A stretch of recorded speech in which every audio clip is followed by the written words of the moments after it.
रावण बड़ा दुष्ट था। रावण को 3 लोगों ने समझाया। ध्यान से सुनिएगा।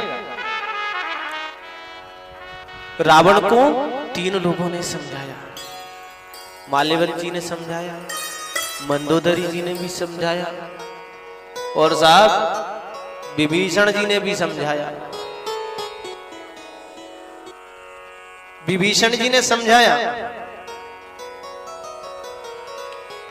और समझाते हुए क्या कहते हैं?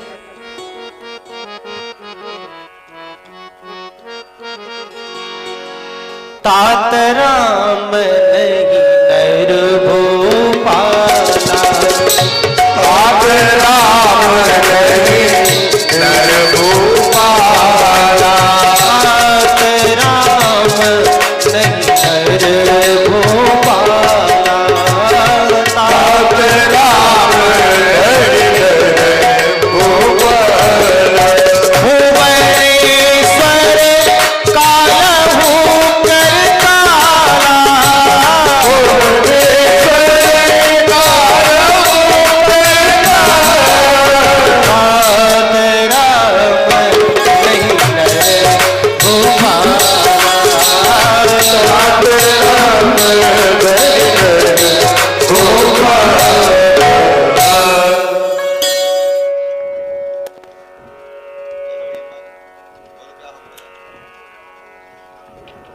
भाई जी वो ब्रह्म है।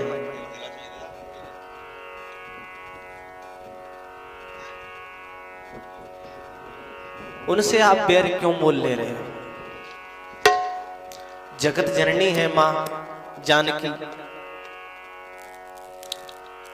वे धर्म रथ पर सवार है, तुम अधर्म रथ पर सवार हो। विजय तो धर्म की होनी है।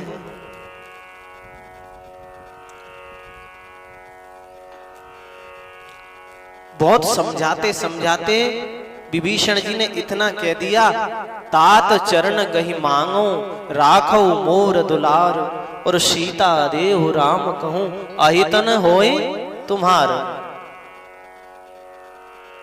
भाई जी चरण पकड़ रहा हूं, मान जाओ।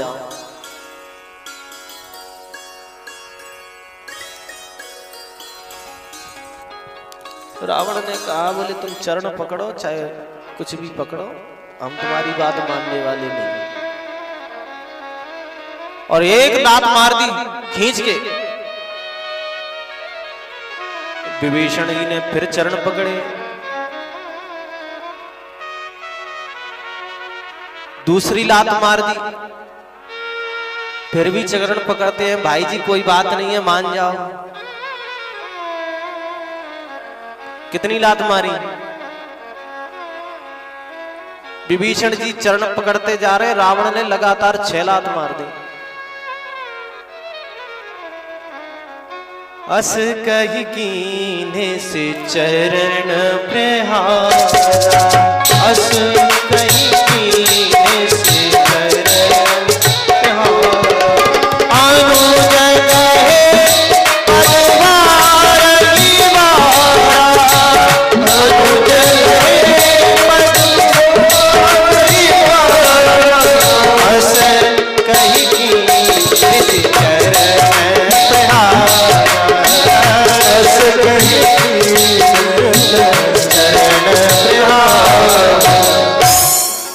अनुज कहे पद 12 ही 12 कहने का तात्पर्य यही है। विभीषण जी चलने लगे और चलते चलते विचार आया मन में। विभीषण जी कहते हैं, देखो तो सही, रावण के मैंने चरण पकड़े तो रावण ने मुझे लात मारी।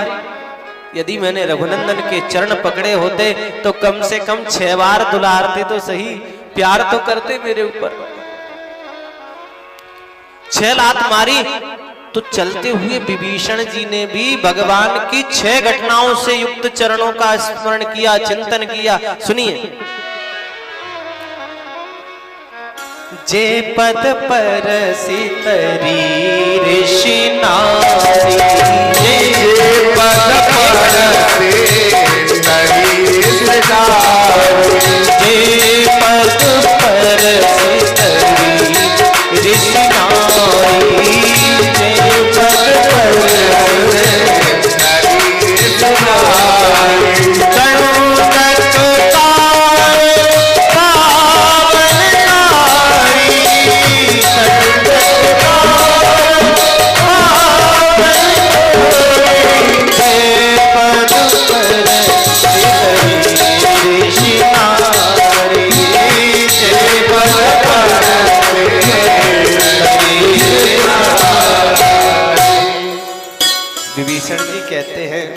देखो तो सही उन चरणार बिंदों को, जिन चरणार बिंदों का स्पर्श प्राप्त करते ही पत्थर की शिला स्त्री बन करके और दिव्य स्वरूप धारण करके पतिलोक को चली गई। मुझे उनकी शरण में जाना चाहिए।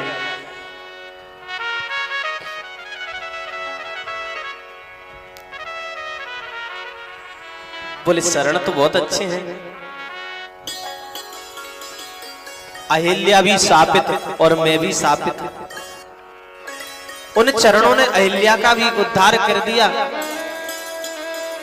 उस पर भी कृपा कर दी, मेरे ऊपर कृपा अवश्य करेंगे। परंतु उन्होंने वो अहिल्या को पतिलोक भेज दिया, कहीं वापस रावण के पास मुझे भेज दिया तो, क्योंकि मेरे स्वामी तो रावण ही है। बोले इन चरणों में नहीं, दूसरे चरणों को देखते हैं। बोले दूसरे कौन से? बोले दंडक कानन पावनकारी। दूसरे चरण वो हैं जिन्होंने दंडकारण्य को पावन बना दिया, मुझे उन चरणों में चलना चाहिए। बोले यहां भी एक समस्या नजर में आ रही है। बोले कौन सी? बोले महाराज ये दंडकारण्य में रहने वाले चरण कपट मृग के पीछे चले गए थे, कहीं मुझे छोड़ करके बीच में ही चले गए तो मैं तो ऐसे ही भटकता रहूंगा ना। बोलो राधे राधे।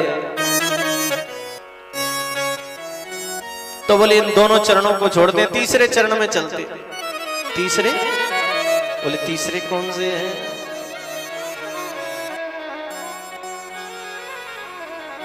जे पद जनक सुता उरला, जे पद जनक सुता उरला, जे पद जनक सुता उरला, जे पद जनक सुता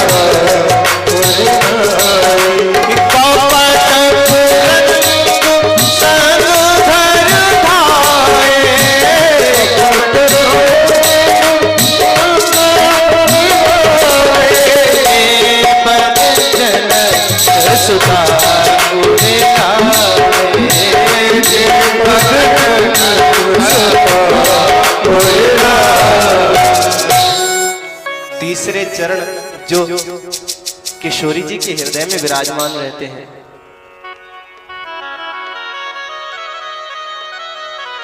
मां जानकी जी ने जिन चरणार विंदों को अपने हृदय में विराजमान किया और वो अग्नि में प्रविष्ट हो गई, उन चरणों की शरण में जाऊं, परंतु वो तो अग्नि में है, बातों में जा नहीं सकता।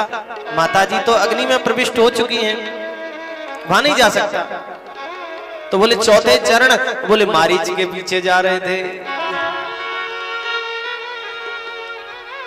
कपट कुरंग संग धर धाये, उन चौथे चरणों की शरण में जाऊं। कौन से चरण? आहा,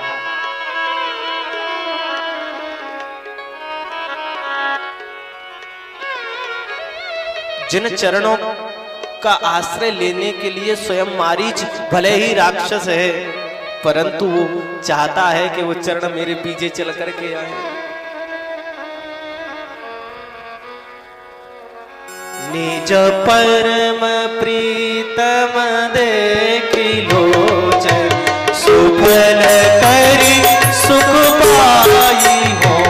निज परम प्रीतम देखि लोचन, सुफल करी सुख पाई हो। शेष सहित अनुज समेत कृपा निकेत पद मन लाई हो। शेष सहित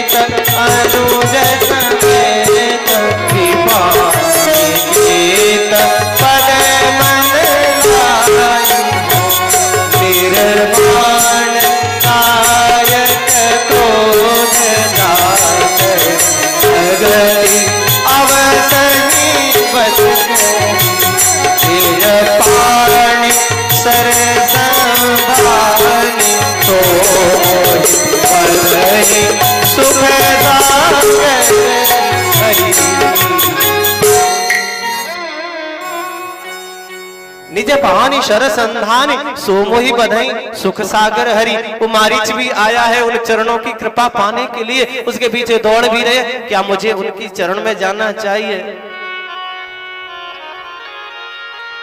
बोले महाराज चरण तो बहुत अच्छे हैं, चरण चल करके गए, मारीच को मोक्ष दे दिया,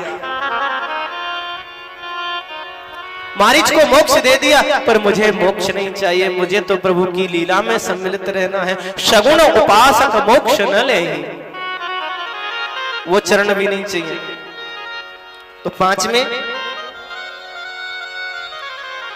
कि हर और सर सरोज पद जेई, 5वें चरण है भगवान शिव जी के हृदय में जो विराजमान रहते हैं।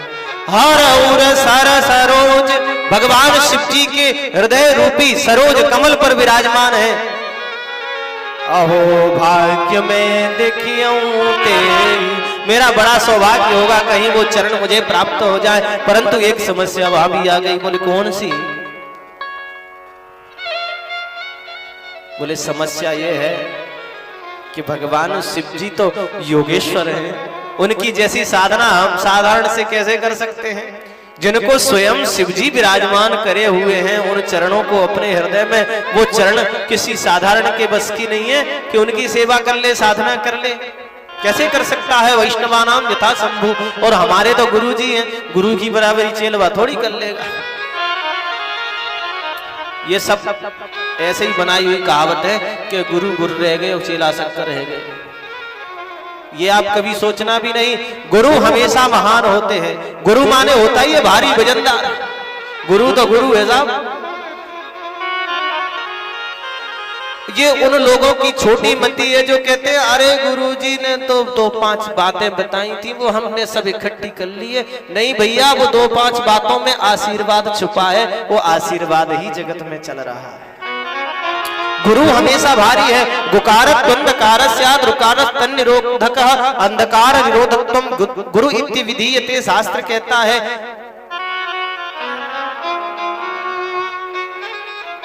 अंधकार में से जो प्रकाश में ला दे, अंधेरे में से जो उजेले में बिठा दे, उसको गुरु कहा गया है। गुरु की महिमा बहुत है। गुरु माने भारी वजनदार, तो वो गुरुदेव की साधना है। उन चरणों की सेवा हमसे नहीं बनेगी। तो बोले कौन से चरण? बोले छठवें चरण हमारे लिए उपयुक्त है। कौन से? कि जिन पायन की पादुकन और भरत रहे मनुलाय, और ते पद आज बिलो की हो, इन नैनन अब जा।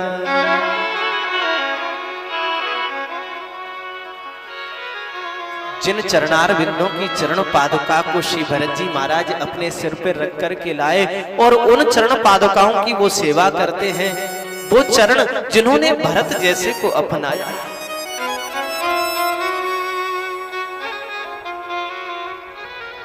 भरत जी बिल्कुल निष्किंचन भाव से पूजा करते हैं। भरत जी कहते हैं जिस प्रकार से मैं सौतेला हूं और मुझ सौतेले भाई को उन्होंने संभाल लिया, वही विभीषण जी कहते हैं जिस प्रकार से भरत जी सौतेले, हम भी सौतेले। तो भरत को जो अपना सकते हैं वो हमें भी अपनाएंगे, उन्हीं चरणों में चलना चाहिए।